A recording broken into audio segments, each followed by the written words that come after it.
Hi, Jared Brown with Lincoln Tech Denver again. Now that I've showed you guys 1F, 2F, 3F, and 4F, how I would set up the T-joint, how I would get them all positioned.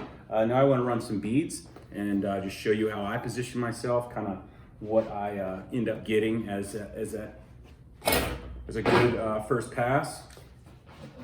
Again, I want to use my welpers here, clean out any spatter I may have in my nozzle. And I like to use this Walter E-Weld nozzle spray. Just kind of, it doesn't prevent the spatter from sticking in your nozzle, but what it does is it makes that spatter a lot easier to clean out of there and knock out of there. So just a quick once over, we're good. Get rid of my magnet. Now, like I said, my 1F position, it's gonna be right here.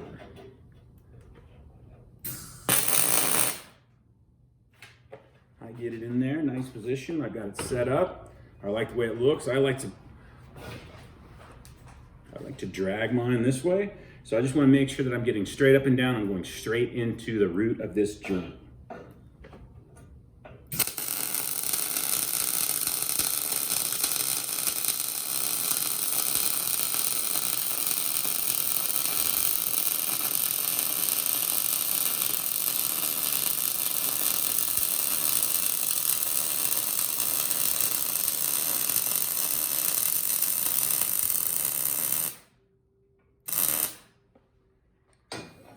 That one laid in there pretty nice. Now I want to make sure I take a wire wheel here. I want to get the silica and anything that came to the surface of that weld puddle.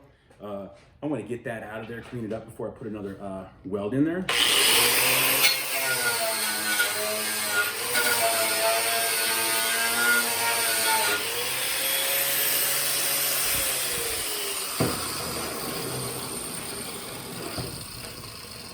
Looks pretty good. So now I'm going to put my second pass in there. And I'm just gonna run two about halfway up just to kind of give you an idea and to save some time. So the next one, instead of going straight down, I'm gonna have to now rotate my gun angle a little bit, just a touch. I'm gonna aim at the toe of the weld. It doesn't matter if I go this way or this way. I'm gonna run this first one. So I'm gonna run right at the toe. I'm gonna bring my gun angle from straight 90 and now I'm probably 10, 15 degrees maybe.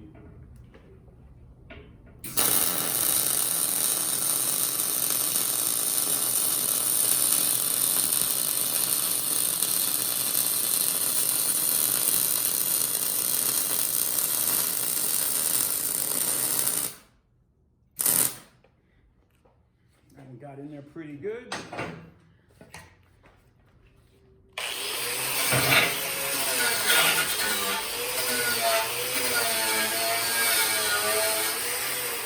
thing you want to keep in mind when you're doing any kind of multiple pass weld like this is that temperature, the heat input you're putting into that steel. The more heat you get into the steel, the more heat's going to be transferred into that weld puddle.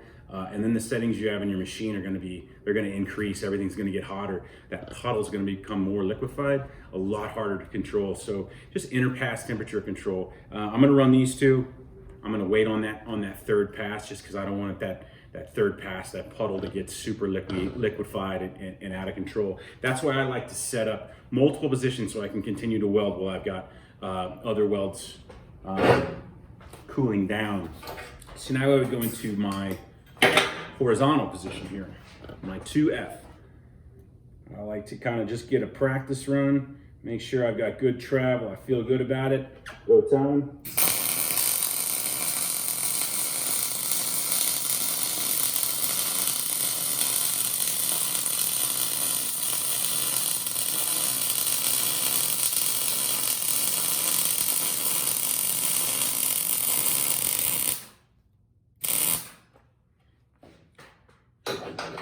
Felt pretty good. Again, cleaning them up after every weld.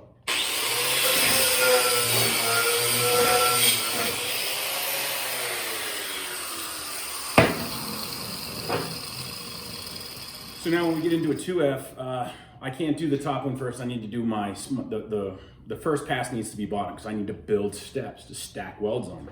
So this next one now, instead of going straight into the root of that joint, I got to rotate my gun angle down a little bit. Get this BB off the end of my wire here, so I got a good clean start. Now I'm aiming right at the bottom toe of that first weld.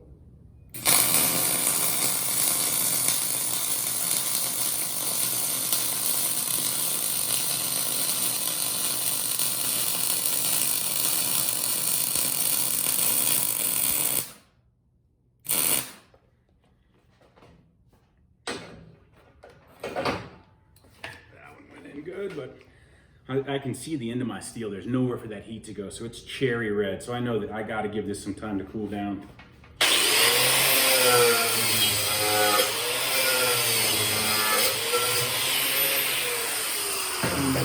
I'm going to do my vertical, but what I need to do with vertical is I need to turn my machine down a little bit. I don't want to run the same heat because it's going to make that puddle just too hard to control. Gravity's going to want to pull it down. It's going to want to droop out, kind of fall out. Don't want to do that. You want to put your grinder cord next to something you just welded. So I will give it back.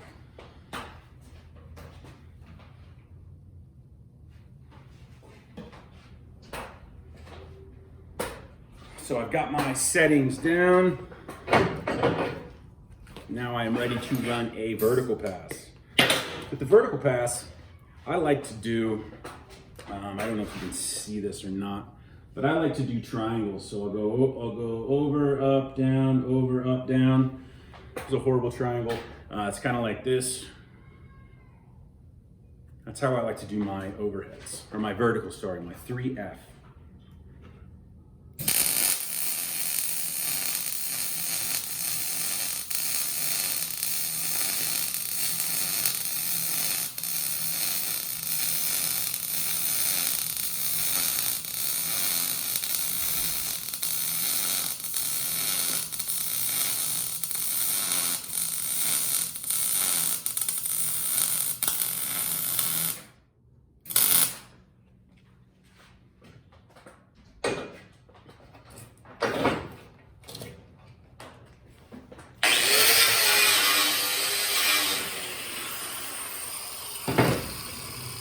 Vertical went in there pretty good. I'm going to add a little bit of heat for this next pass.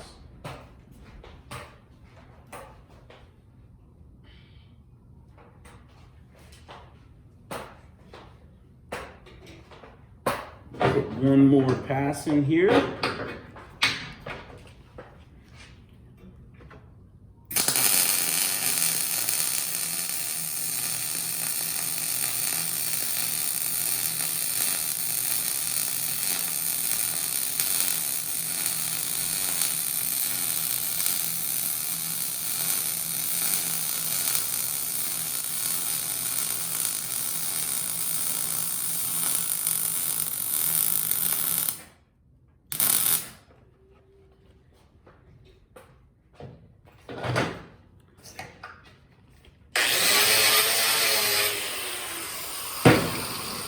Went in there good. Now I'm going to go to my 4F, my overhead. Turn my machine back up.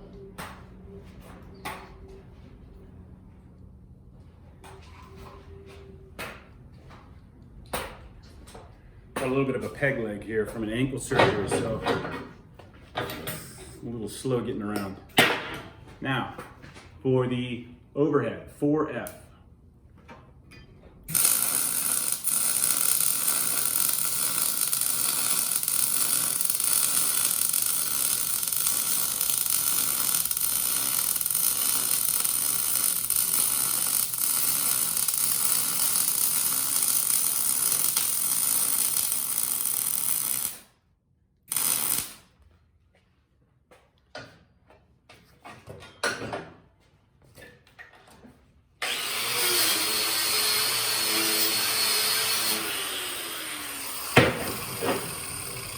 I'm going to go about a half a pass just to save some time, but I'll do my next pass. So now I was straight into the root of that joint this next time. Now my gun angle is going to come down a little bit. I'm going to aim right at the toe of that weld for this next pass.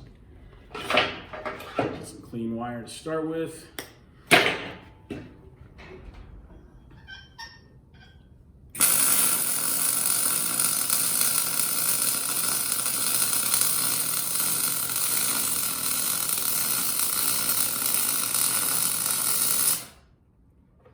Like I said, I'm going to go about half a pass there.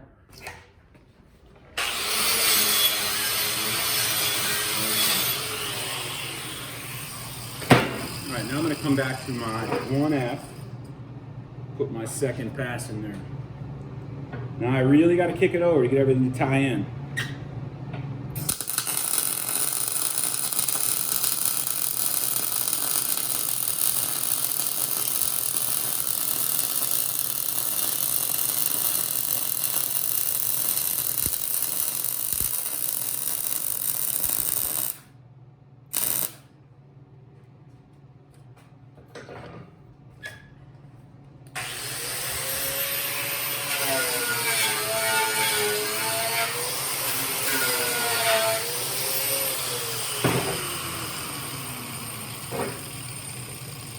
Third pass on my 2F or my horizontal.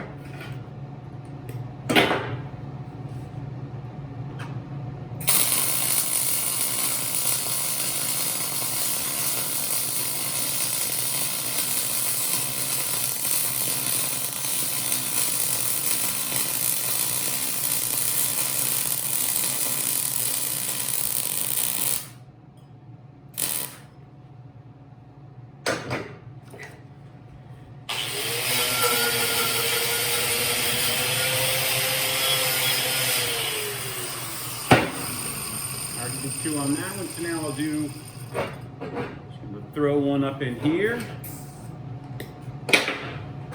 Now I gotta rotate my gun angle even more.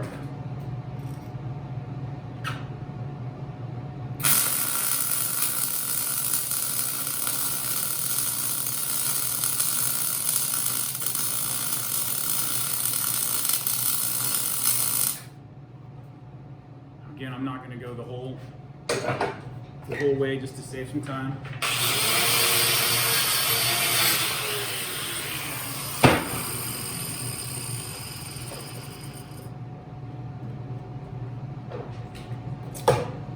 Grab the camera and just show you a little bit closer.